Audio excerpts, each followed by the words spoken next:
Running ہو تمام گزاروں کی عزت عطا فرمائے. جتنے بھی احباب دائیں کھڑے ہیں مؤدبانہ آپ سے گزارش ہے کہ پنڈال کے اندر تشریف لائیں اور اس محفل کی رونق کو دوبارہ فرمائیں. آج کی یہ عظیم الشان محفل میلاد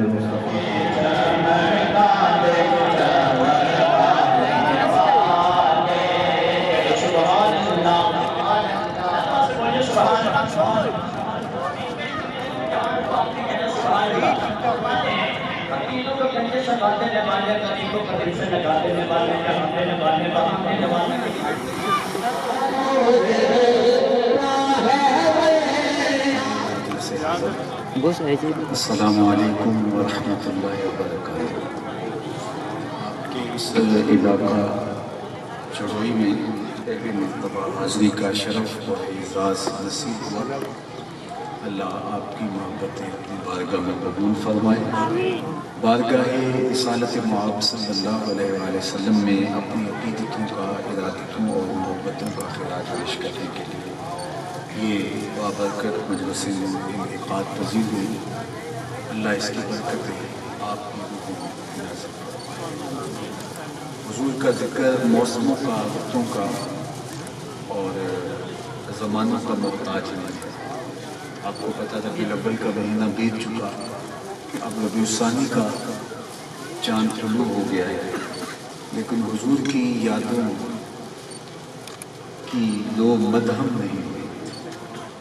صدیوں قبل حضور اس دنیا پہ جلوہ کر ہوئے تھے، لیکن ماحول کی شگفتگیاں بتاتی ہیں جیسے کوئی کل ہی گزر کے گیا. زمین سے آسمان تک، آسمان سے لامکان تک ہے، کہاں کھولے تھے گیسو یاد نے خوشبو کہاں تک ہے. اتنے تذکرے ہم کسی کے ہوتے دیکھے نہیں جتنے میرے حضور کے ہو رہے ہیں. میرے امام نے کہا تھا کان جدھر لگائیے تیری ہی داستان. گھر گھر انہی کا ذکر ہے، ہر لب پہ ان کی نعتیں ہیں.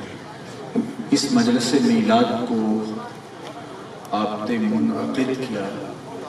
میں آپ کو تھوڑی دیر کے لیے مسجد نبوی کے صحن میں لیے چلتا ہوں، جہاں ایک خوبصورت مجلس سجی تھی. جمعہ عاشقاں تھا. حجرہ انور سے حضور خود تشریف لے آئے. سنن نسائی میں روایت موجود ہے، باقی کتب حدیث میں. اور آقا کریم نے آ کے صحابہ سے مخاطبت فرمائی اور کہا ما اجلسکم، کیوں بیٹھے ہوئے ہو، جلسہ کاہے کا ہے؟ تو انہوں نے جو جواب دیا وہ سنیے. جلسنا نذکر اللہ ونحمدہ علی ما ہدانا لدینہ ومن علینا بک. انہوں نے کہا حضور ہمارے بیٹھنے کا مقصود یہ ہے کہ ہم اللہ کی حمد بول رہے ہیں، اس کا شکر ادا کر رہے ہیں اس بات پر کہ اس نے ہدایت دین عطا کی، اس پر اس کا شکرانہ ادا کریں. اور دوسری بات کہ آپ کی صورت میں ہمارے اوپر اس نے انعام فرمایا. تو آقا کریم نے فرمایا کیا تم اس بات پہ قسم دے سکتے ہو کسی لیے بیٹھے ہو؟ انہوں نے کہا جی حضور ہمارے بیٹھنے کا مقصود یہ ہے، ہم قسم دیتے ہیں. باقاعدہ انہوں نے حضور کو حلف دیا اور آقا کریم نے ان سے قسم لی. جب قسم لے چکے تو صحابہ کے چہروں پہ استجاب تو تھا کہ بظاہر یہ محل قسم نہیں ہے. جس طرح میں آپ سے پوچھوں کہ آپ کیوں بیٹھے ہیں، عالی مرتبت مشائخ کو علماء سے پوچھوں کہ آپ کیوں آئے بیٹھے ہیں، تو آپ کہیں گے جناب حضور کا ذکر سننا، تو بات ختم ہو جائے گی. تو میں آپ سے کہوں کہ نہیں قسم دو تم اسی لیے آئے ہو، تو پھر آپ کو حیرت تو ہوگی کہ یہ موقع بظاہر قسم کا نہیں ہے. تو آقا کریم نے فرمایا کیوں بیٹھے ہو؟ انہوں نے کہا اللہ کا ذکر کرنے کے لیے، اس کا شکر ادا کرنے کے لیے کہ ہدایت دین ملی اور آپ نے فرمایا اس پہ قسم دے سکتے ہیں. انہوں نے کہا جی ہم قسم دیتے ہیں. جب باقاعدہ حضور نے ان سے قسم طلب کی اور انہوں نے قسم دی تو اب ان کے چہروں پہ استجاب تھا. تو آقا کریم نے فرمایا لوگوں میں تم سے ابھی جو قسم دی ہے یہ کسی تہمت کی بنیاد پر نہیں ہے. تمہارے قول کی صداقت پر مجھے کوئی شک نہیں گزرا تھا کہ میں نے قسم سے تصدیق چاہی ہو، بلکہ ماجرا کچھ اور تھا. اور وہ یہ کہ تم یہاں بیٹھے تھے، میں حجرے میں تھا، اتانی جبریل علیہ السلام فاخبرنی ان اللہ یباہی بکم الملائکہ اور انہوں نے مجھے آ کے خبر دی ہے محبوب آپ کے صحابہ کے اس عمل پر اللہ فرشتوں میں ناز کر رہا ہے۔ اب وہ عمل کیا تھا جس پہ رب رب ہو کے ناز کر رہا ہے؟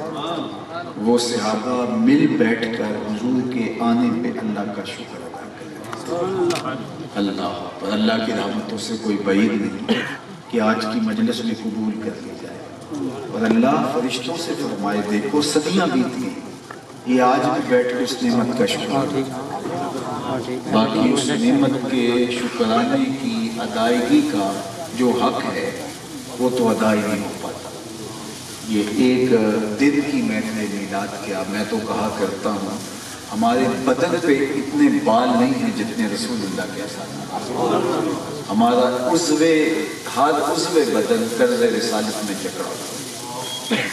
خدا شناسی تو خود بڑی دور کی بات ہے، ہم خود شناس بھی نہ ہوتے اگر حضور نہ ہوتے۔ مجھے بتاؤ یہ انسان اشرف المخلوقات ہونے کے باوجود اجرام فلکیہ کو، حشرات الارض کو، چوپایوں کو، مظاہر فطرت کو، مٹی کے بنے مادوں کو، پتھر کے بنے اصنام کو، لکڑی کے بنے اوثان کو، حشرات الارض کو، کیڑوں مکوڑوں کو، سانپوں اور بچھوؤں کو اپنا خدا نہیں مانتا۔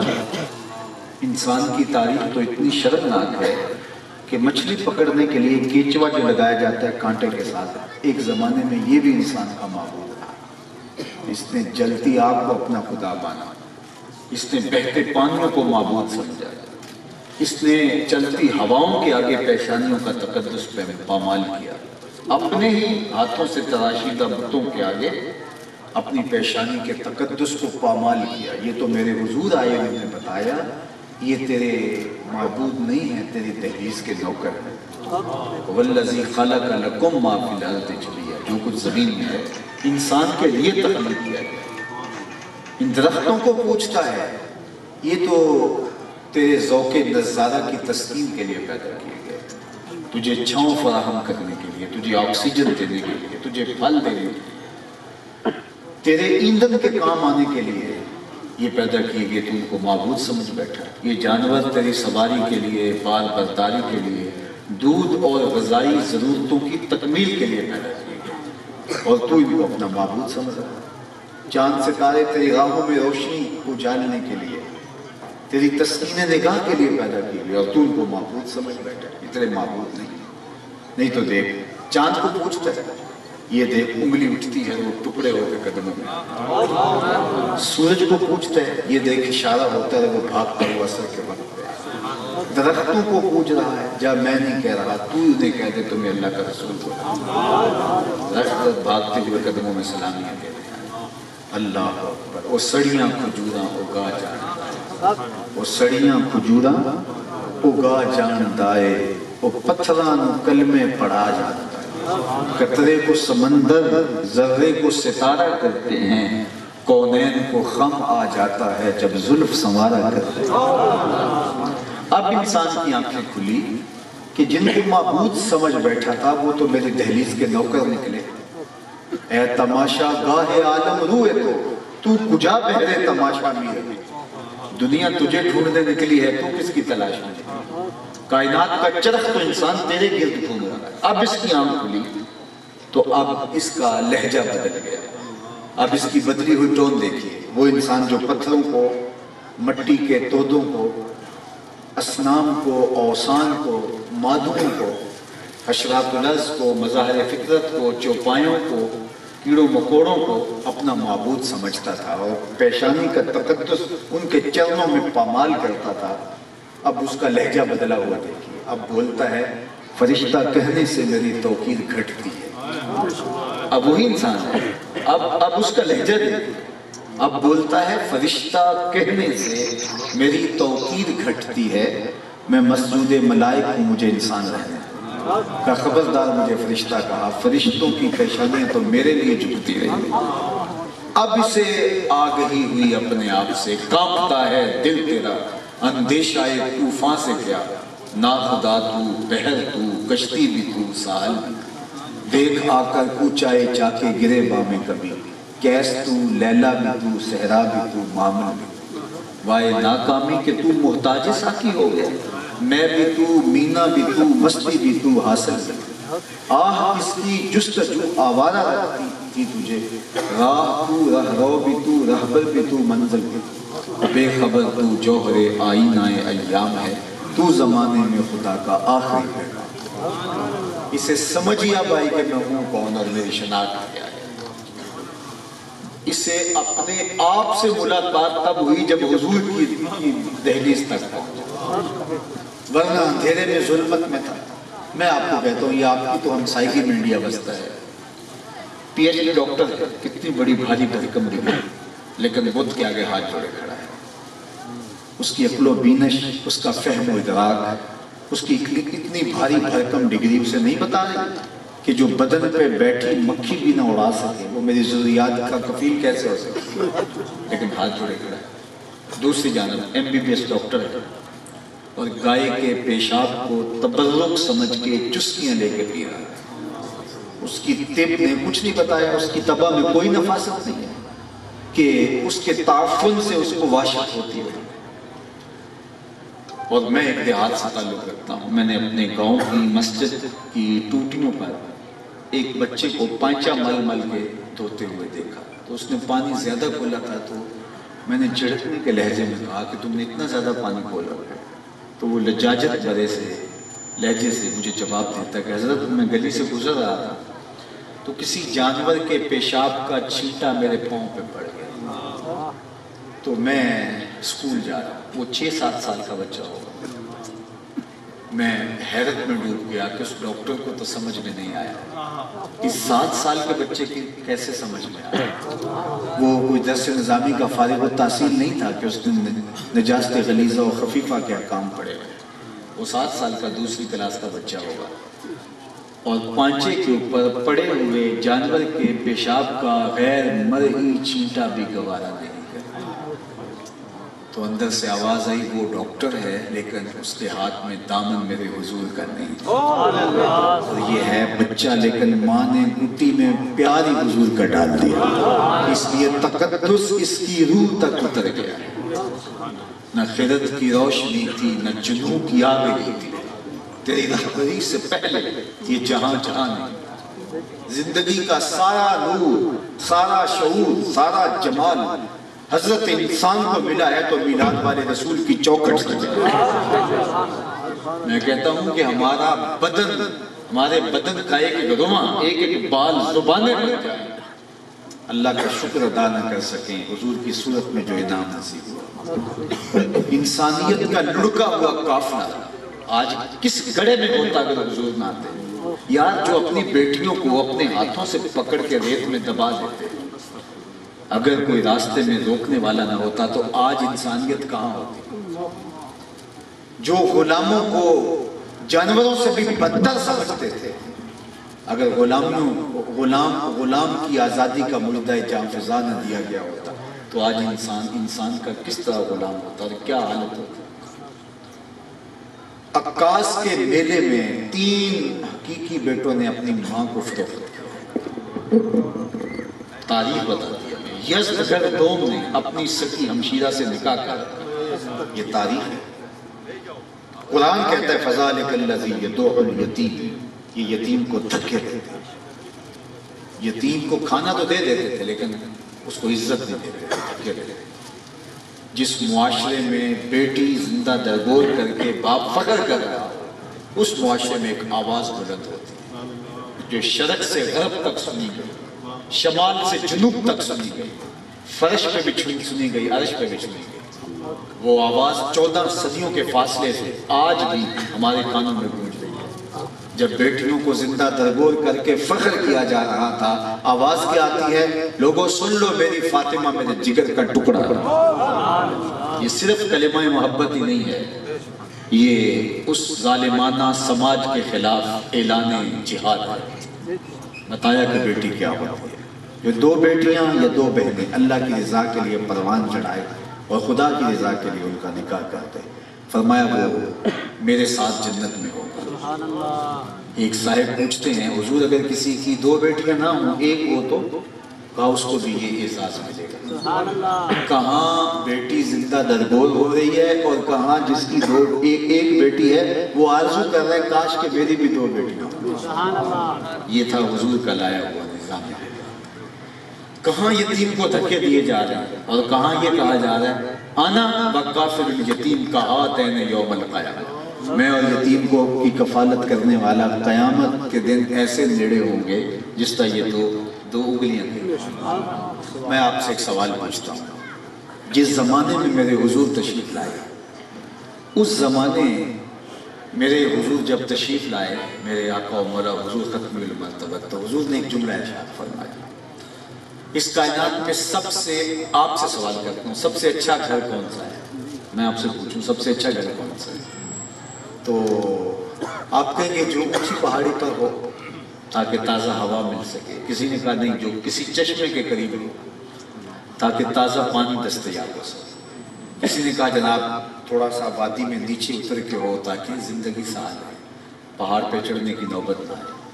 کسی نے کہا اعلی نسب سوسائٹی میں جو گھر ہوگا وہ اچھا ہوگا۔ کسی نے کہا جو دریا کنارے ہوگا، کسی نے کہا جو ساحل سمندر پہ ہوگا، کسی نے کہا جناب اعلی نسب سوسائٹی میں گھر ہوگا تو اچھا ہوگا، کسی نے کہا جو کشادہ گھر ہے وہ کہیں بھی وہ اچھا ہوگا۔ لیکن میرے حضور نے فرمایا سب سے اچھا گھر وہ ہے جس میں یتیم رہتا ہو، اس کی عزت بھی ہوتی ہے، چاہے وہ 2 مرلے کا جھونپڑا کرے۔ 2 شرطیں لگائیں، یتیم رہتا ہو اور اس کی عزت بھی ہوتی ہے۔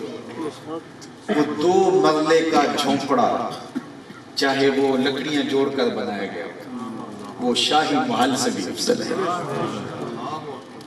کہاں یتیم کو دھکے دیے جا رہے ہیں اور کہاں یتیم کی کفالت کرنے والا، یتیم کو عزت دینے والا، یتیم کو پناہ دینے والا اللہ کے محبوب علیہ السلام کا محبوب۔ غلام آقا کے جوتے دھوپ سے اٹھا کے چھاؤں میں رکھ دیتا ہے تو آقا اس پہ بھی کوڑے مارتا ہے کہ تو نے میرے جوتے میری عزت کے بغیر چھوئے کیوں؟ وہ کہتے ہیں جناب دھوپ میں خراب ہو رہے تھے میں نے اٹھایا۔ وہ کہتے ہیں نہیں، تیری خوہ غلامی بدل گئی، تو اوقات بھول گیا ہے، تیری ہمت کیسے ہوئی کہ میرے جوتے میری عزت کے بغیر چھوئے؟ اقبال نے کہا تھا غلامی کیا ہے ذوق حسن و زیبائی سے محروم، جسے زیبا کہیں آزاد بندے ہیں وہی زیبا۔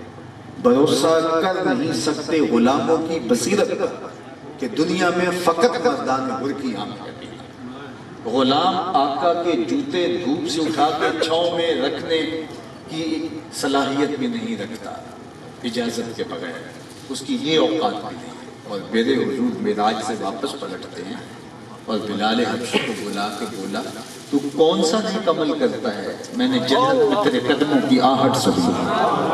کیا خیال ہے ایک جملے نے دور غلامی کی ساری تھکن اتار دی ہوگی اور بلال فرش اٹھ کے فراز عرش پہ نہیں پہنچ گیا ہوگا کہ میں تو آقا کے جوتے عزت کے بغیر چھونے کے قابل بھی نہیں تھا، اور 2 جہاں کا آقا کہہ رہا ہے۔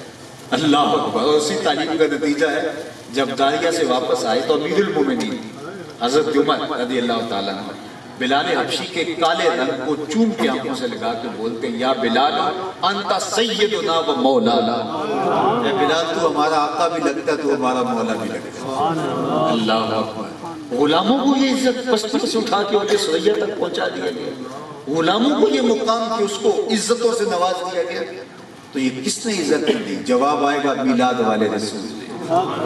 کہاں بیٹیاں زندہ درگور ہو رہی ہیں اور کہاں بیٹی جگر کا ٹکڑا کر رہا ہے۔ میں نے اپنے شہر میں ایک بوڑھے شخص کو دیکھا کہ اس نے جھکی ہوئی کمر کے اوپر بوری لا دی ہوئی تھی اور چاہ رہا تو میری شناسائی تھی تو روک کے میں نے کہا تم بوڑھے ہو گئے تو ابھی بھی کام نہیں چھوڑتے؟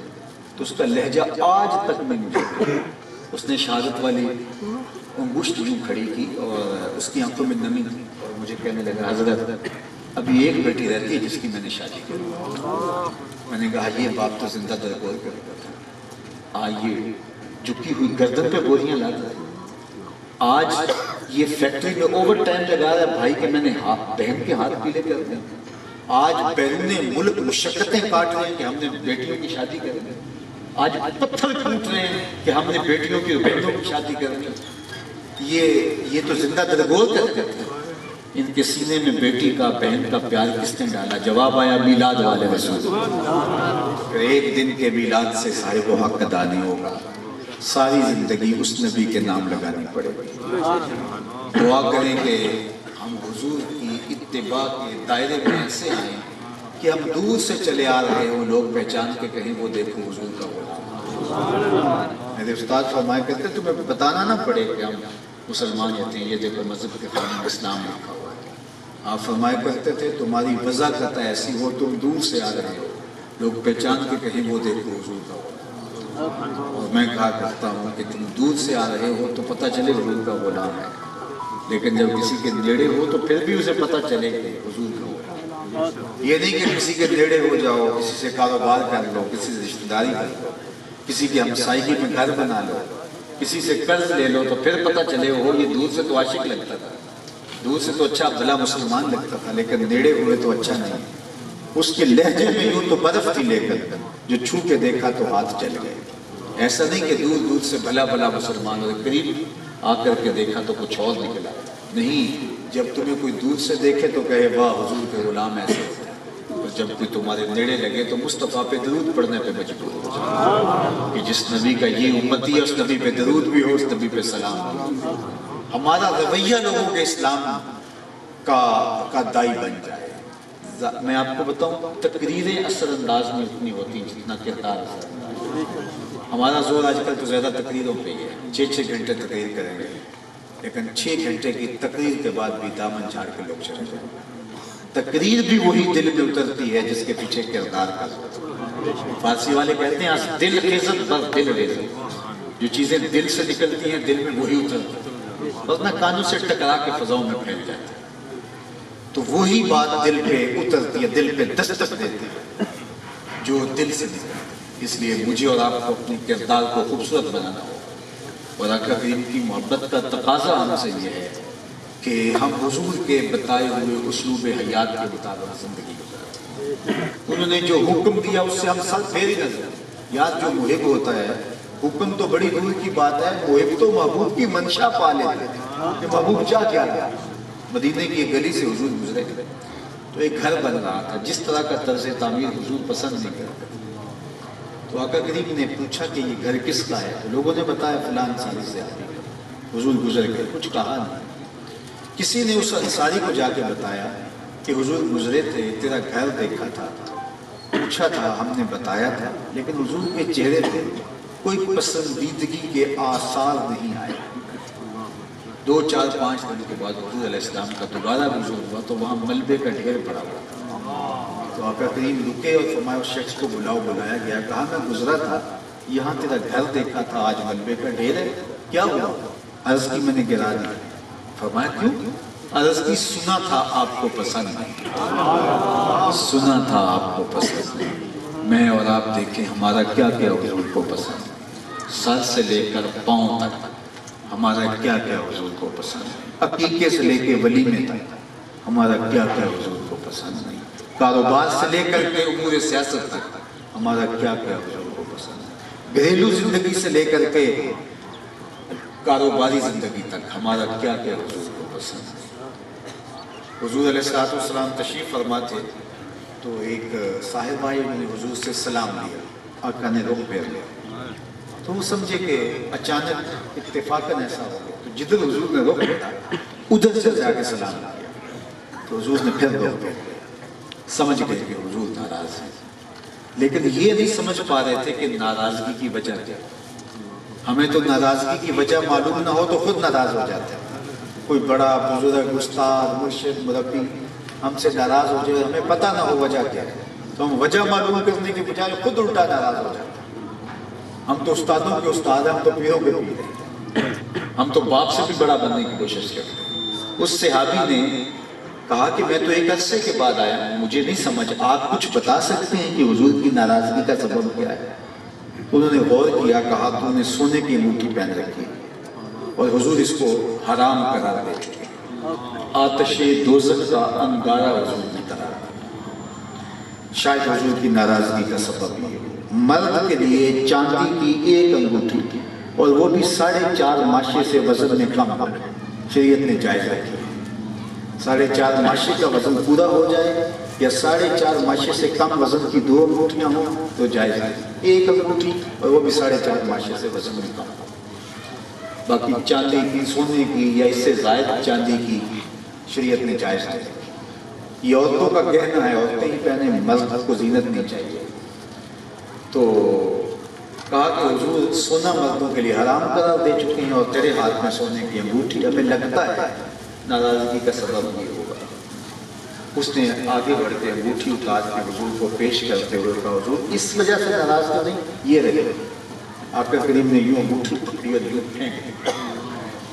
تھوڑی دیر کے بعد مجلس جاری ہوئی، بیٹھا، گفتگو چلتی رہی. جب مجلس اختتام کو پہنچی، لوگ گھروں کو پلٹنے لگے تو وہ صحابی بھی واپس پلٹنے لگے. تو کسی نے اشارہ کیا وہ انگوٹھی تو اٹھا لو، تم تو نہیں پہن سکتے، شریعت تمہیں اجازت نہیں دیتی، لیکن تمہاری بیوی تو پہن سکتے، تمہاری قیمتی ہاتھ کی وہ انگوٹھی تو اٹھا لو. تو صحابی نے کیا جواب دیا سنیے، اور میری گفتگو اختتام کو پہنچی. اس صحابی نے کہا واللہ لا آخذہ ابدا وقد ترکہ رسول اللہ صلی اللہ علیہ وسلم. اس نے کہا اللہ کی قسم میں اس انگوٹھی کو کبھی نہیں اٹھاؤں گا جس کو میرے حضور نے پھینک دیا، پڑی رہے نہیں اٹھاؤں گا. اب میں اور آپ دیکھیں، ہم کوئی ایسی عادت تو نہیں اٹھائے پھر رہے جس کو حضور نے پھینک دیا، کوئی ایسی رسم تو نہیں اٹھائے پھر رہے جس کو حضور نے پھینک دیا، کوئی ایسا کاروبار تو نہیں اٹھائے پھر رہے جس کو حضور نے پھینک دیا، کوئی ایسی دوستی تو نہیں سینے لگائے ہوئے جس کو حضور نے پھینک دیا. تو میں اور آپ دیکھیں، اگر ہم دعویٰ محبت کرتے ہیں تو محبت کا تقاضا محبوب کی منشا کو جاننا ہے اور محبوب کے احکام کو ماننا ہے. اللہ آپ کی محبتیں قبول فرمائے اور اپنی خاص عنایتوں سے مالا مال فرمائے. مجھے اس بات کا شدت سے احساس ہے، یہ منظر بھائی نے مجھے 12 بجے پہنچنے کا کہا، لیکن باوجود کہیں جانا پڑ گیا تو میں دیر سے پہنچا اور آپ دیر سے انتظار کرتے رہے. اللہ وہ اس کا بہتر صلہ عطا فرمائے. میں اس کی معذرت کرتا ہوں، میرا یہ طریق نہیں ہے، وہ وعدہ ہوتا ہے تو اس کی مطابقت کے اندر ہی میں پہنچنے کی کوشش کرتا ہوں، لیکن کبھی کبھار ایسا ہو پاتا ہے. اللہ تعالیٰ جل شانہ آپ کو آج کی اس مجلس کا ایک ایک لمحہ اس کی برکت نصیب فرمائے، اپنی پناہ دے، امان دے، حفاظتوں کا احساس دے، دنیا تک کی بہاریں دے. وآخر دعوانا ان الحمدللہ رب العالمین، والصلاة والسلام علی اشرف الانبیاء والمرسلین. اللہ اٹھے ہوئے ہاتھ کبھی بھی خالی نہ موڑے جائیں، پہلی جھولی میں رحمتوں سے بھر دی جائیں، وقت کی بہاریں نصیب ہوں، مقدر کی خزائیں رخصت فرمائیں. صلی اللہ علیہ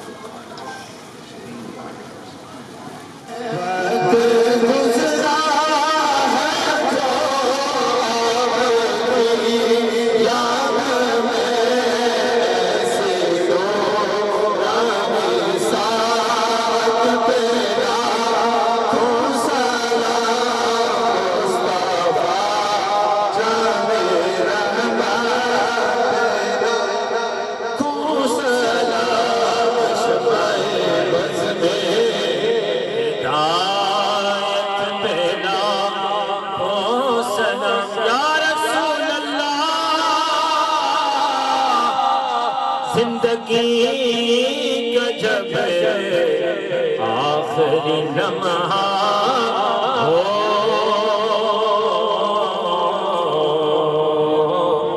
لبوں پہ کلمہ، نظروں میں آپ کا چہرہ ہو.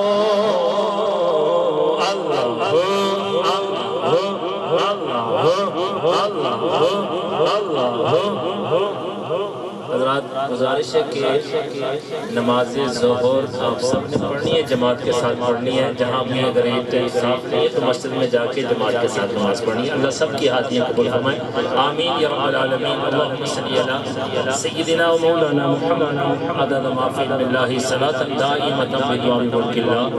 اے مالک مولا، اس خوبصورت محفل میلاد مقدسہ کو اپنی بارگاہ مقبول و منظور فرما. علامہ محمد رضا تاکہ مصطفی صاحب کو عمر خضری عطا فرما۔ کریمہ کا صلی اللہ علیہ وسلم کا صدقہ جتنے بھی آج کی اس محفل پاک کے منتظمین ہیں سب کو دارین کی عزتیں عطا فرما۔ کریمہ کا صلی اللہ علیہ وسلم کی محبت میں ہمیں جینا مرنا نصیب فرما۔ ہم سب کو کریمہ کا صلی اللہ علیہ وسلم کی ہر ایک ادا کے ساتھ وفا عطا فرما۔ جتنے بھی اس ادارہ کے منتظمین محفل پاک کے میلاد کمیٹی کے ذمہ دار احباب حضرات علماء کرام بڑی محبتوں کے ساتھ یہ چھوٹے بچے یہاں جلوہ فرما رہے لمحے لمحے کے بدلے سب کو دارین کی عزتیں عطا فرما۔ ہمیں سچا پکا عاشق رسول بنا دے۔ کریمہ کا صلی اللہ علیہ وسلم کی محبت میں جینا مرنا نصیب فرما۔ پوری دنیا کے مسلمانوں کی حفاظت فرما۔ محترم ماسٹر اکمل صاحب اور جملہ ان کے اور رفاقہ کی ساری پریشانیاں دور فرما دے۔